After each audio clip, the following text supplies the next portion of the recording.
Maná escondido para vencedores. Efesios capítulo 4, versículo 11 y versículo 12. Y él mismo dio a unos como apóstoles, a otros como profetas, a otros como evangelistas, a otros como pastores y maestros, a fin de perfeccionar a los santos, para la obra del ministerio, para la edificación del cuerpo de Cristo. La epístola a los Efesios nos es compartida por el hermano Adolfo de la Rosa. El tema: entrenando a los santos, llevándoles a una preparación total para la edificación del cuerpo de Cristo. Sí, hermanos, seguimos en la epístola a los Efesios. Estamos en capítulo 1 y bueno, pues estamos compartiendo realmente versículos 7 y 8. Ahorita vamos a leer de nuevo el versículo 7 y si mucho, pues tocaremos hasta el 8. Dice, en quien tenemos redención por su sangre, el perdón de los pecados, según las riquezas de su gracia, que hizo sobreabundar para con nosotros en toda sabiduría y prudencia. Wow. Fíjese, en quien tenemos redención por su sangre. ¿Qué tenemos que ver con la redención por su sangre? El perdón de los delitos. Y hemos dicho que la redención está basada en la propiciación. Y básicamente el primer punto de la propiciación, es decir, el sacrificio que propicia, pues muestra cómo el Señor Jesús propició por nuestros pecados. Es muy importante que podamos hablar del perdón de pecados, ¿sí?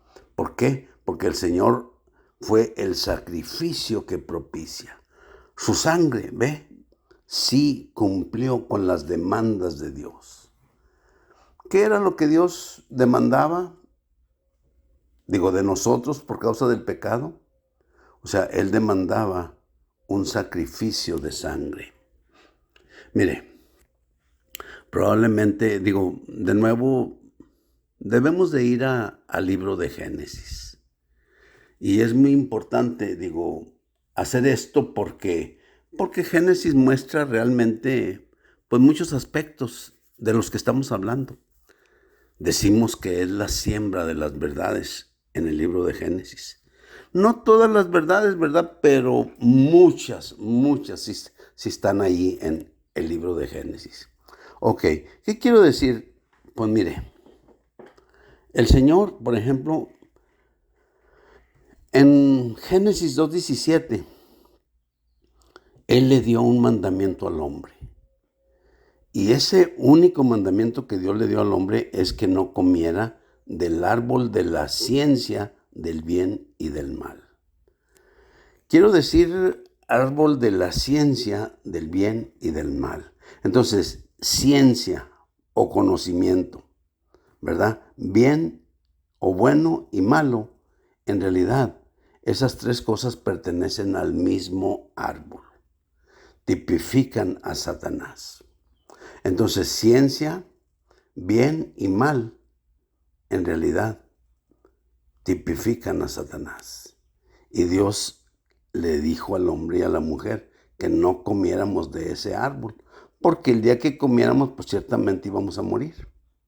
Ok, ¿qué quiero decir, hermanos? Pues que el hombre realmente comió de ese árbol. Y entonces, pues vino la caída del hombre. Pero fíjese usted, ahora, en Génesis capítulo 3, Génesis capítulo 3 es el capítulo acerca de la caída del hombre, ¿ve? Y muestra cómo la serpiente viene y engaña a la mujer, y luego la mujer come del fruto del árbol de la ciencia del bien y del mal, y le da a su marido. Y cuando comen, pues se dan cuenta que están desnudos. Es decir, su conciencia se activó y se vieron desnudos realmente. Y entonces lo que hicieron es que se cubrieron con hojas de higuera. ¿Ve? Pero Dios viene a buscarlos realmente. O sea, cuando Dios viene a buscarlo, digo, es simple y sencillamente, o sea, la encarnación de Jesús, buscándonos a nosotros. ¿Ve? Y entonces Dios le dijo, como quien dice al hombre y a la mujer, ¿sabes qué? O sea, cubrirse con hojas de higuera no es la manera correcta. Entonces, escuche, Dios, o sea, en Génesis capítulo 3, verso 21, Dios los cubrió con túnicas de cordero. Digo, no dice exactamente ahí, ¿ve? Que Dios los cubrió con túnicas de cordero. Pero si usted lo compara con Apocalipsis 13:8, entonces usted se da cuenta que esas túnicas, o sea, fue el sacrificio del cordero, escuche, desde el principio del mundo. Es decir, desde el momento de la caída del hombre, o sea, eso fue una realidad. Entonces, en realidad, el Señor mismo sacrificó al cordero y los cubrió con túnicas de piel de cordero. Entonces, ¿qué quiero decir con esto, hermanos?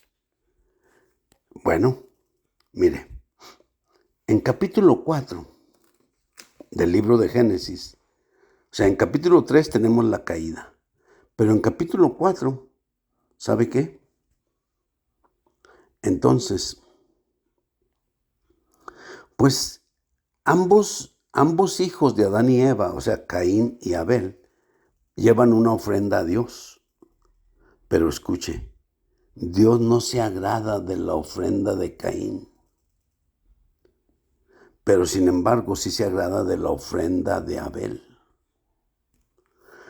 ¿Por qué razón, hermanos, Dios no se agrada de la ofrenda de Caín? ¿Y por qué razón Dios se agrada de la ofrenda de Abel? Tuvo que ser un hecho, hermanos, que sus padres, Adán y Eva, como vivieron la caída y ellos fueron cubiertos con túnicas de piel de cordero, debe ser lógico que ellos debieron enseñar a Caín y a Abel a cómo ir delante de Dios. Es decir, se debía de llevar una ofrenda, por supuesto, delante de Dios.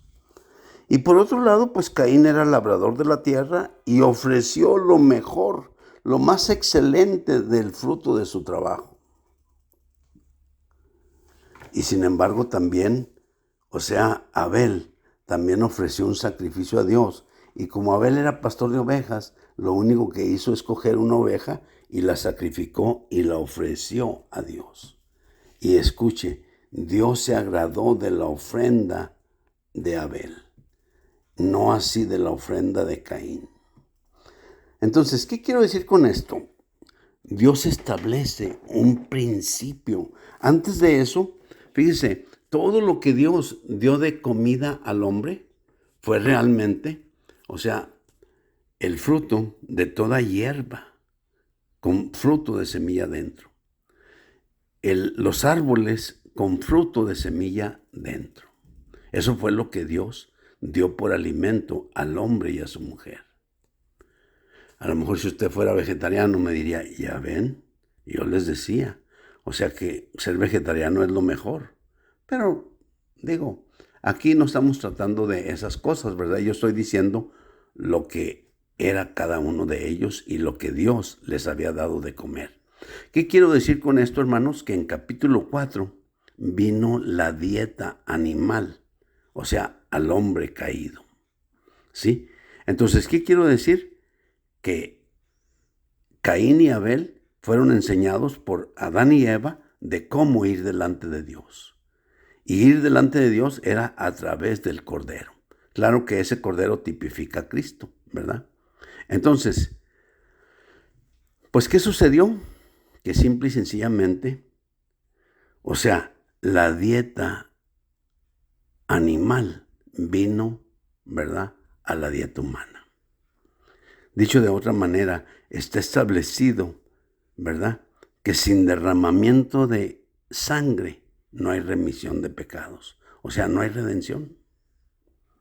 Entonces, quiero decir que todo estuvo perfecto, que todo estuvo de acuerdo a como Dios lo había planeado, ¿ve? Ok, entonces dice, en quien tenemos redención por su sangre, el perdón de los pecados. O sea, eso fue realmente el perdón de los pecados. O sea, Dios los cubrió porque vino el sacrificio de su Hijo y luego los cubrió con túnicas de piel de cordero, indicando que, o sea, esa propiciación los había cubierto totalmente, ¿ve?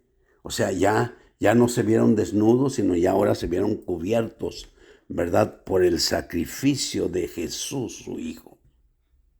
Y entonces vino a la dieta humana la vida animal, por causa de la sangre. Sin derramamiento de sangre no hay perdón de pecados. Eso dice en Hebreos,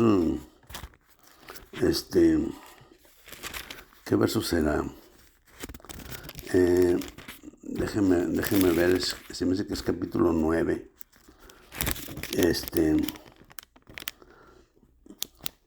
Bueno, de alguna manera dice, o sea, 9:22. De todo este capítulo 9 de Hebreos, está hablando de este asunto principalmente. Dice, verso 22, y casi todo es purificado según la ley con sangre, y sin derramamiento de sangre no hay perdón. Ok, entonces es Hebreos 9:22.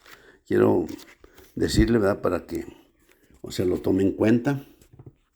Y entonces dice que tenemos por su sangre el perdón de los pecados, según las riquezas de su gracia.